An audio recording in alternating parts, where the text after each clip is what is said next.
Hey there guys, this is Rebecca. I just wanted to let you know that not every video we've been telling you, everybody we've been meeting and praying for along the journey and encouraging and being encouraged by. So this particular island, Jekyll Island, we met several people. A wonderful couple, Larry and Linda from Florida, Orlando. Got a chance to pray for them for several different things in their life, a couple different times. And we met a wonderful couple from Atlanta. And this woman here that you see in the picture, her husband, we prayed for her husband who just had some heart trouble after being sick. She thought was COVID, and so I think she was going to be having to go in for heart surgery.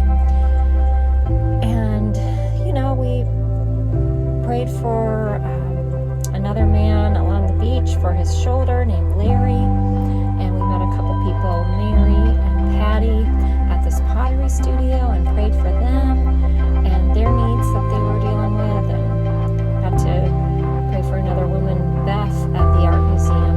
She also works at the turtle store and does wonderful needlepoint. So yeah, it was a wonderful experience meeting all these people. So I can't really tell you where we are because this is top secret, but I'll give you a clue. This is where the fiat money in this country started, pretty much. So we'll leave it at that. But we're at a beautiful place, and on this day that is being called a insurrection, we are looking at the resurrection ferns here. And we believe in the resurrection. We believe in the resurrection of the body, that Jesus died, he was resurrected, and that we have that same promise. And the Holy Spirit that raised him from the dead is going to raise us from the dead. Cool thing here, the resurrection fern, is that what does it say? Resurrection fern is named for this plant's ability to survive long periods in dry conditions, capable of losing up to 97% of the water in its cells. The dry, dormant fronds may seem dead. When rain comes, the plant rapidly returns green, appearing to resurrect. Being an epiphyte, this fern grows on tree branches or on other vertical structures. Live oaks are a preferred house. So just as our bones dry up and our bodies become ashes or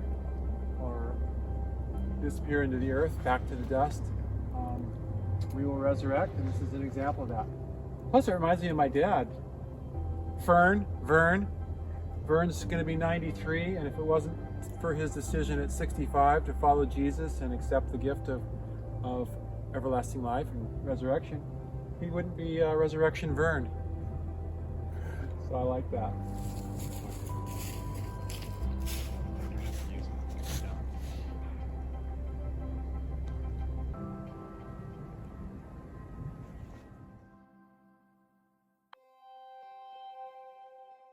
There was Frank, and I encountered Frank on the trail as he had this really neat bike that had been converted to electric bike by his brother. Frank's about 65, and unlike Vern, Resurrection Vern at 65, Frank was not giving any of it up. He was holding strong to fighting the government,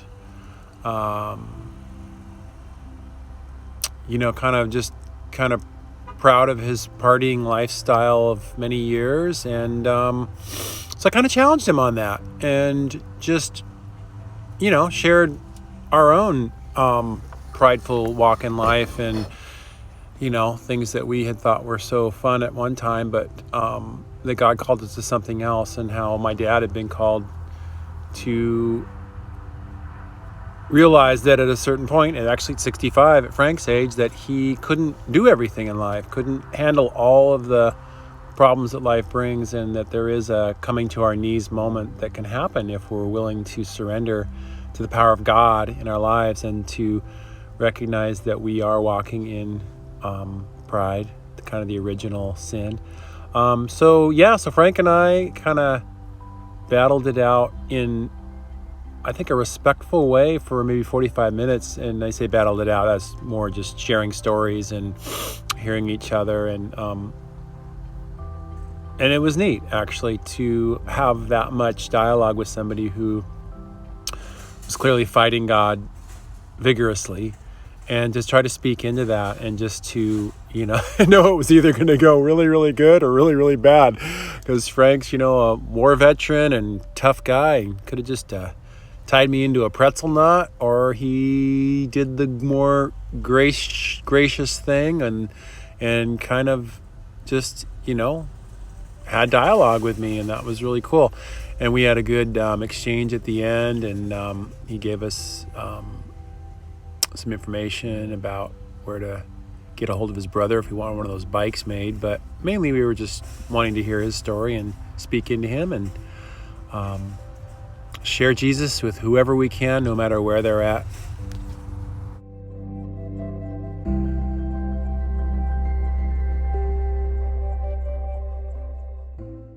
So we met Stephen and Alex because they were camping right next to us at our campground on Jekyll Island. And they, I think, are like 21, 22 years old, and they're both students at a university in Florida in agriculture. And so we had wonderful talks to them about agriculture and life and the spirit realm and what's giving them hope in life right now and what's happening in the world, and talked about Jesus. And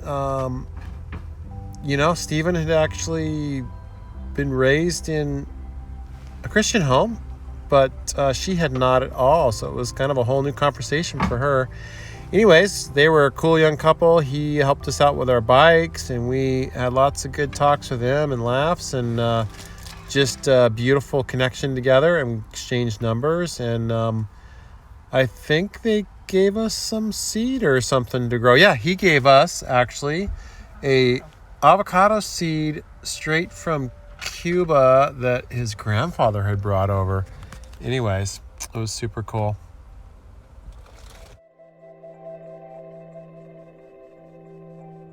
So it's just about sunset, or it is just about sunset, and I'm looking up at these wild oaks with the incredible moss just hanging, those big moss hanging. There's this Rebecca down there. Look at her. She is just in the tunnel. Oh, here's the beautiful Rebecca Shansby taking a little break, resting the buns from the bike seat. We've been riding most of the day all around Jekyll Island, and she is just really enjoying the sun, and she's taking it all in, looking to the, where's the east, that's in the west, looking to the west on this island on the Atlantic coast. And then there's this little fellow over here who seems to be kind of taking a liking to Rebecca. Are you staring at her? Hey, don't be a bump on the log. Oh, sorry, you are actually a bump on the log. Well, good to meet you anyway, and hope you have a great day. And keep staring at Rebecca, can't blame you. She's really something over there. She is really something.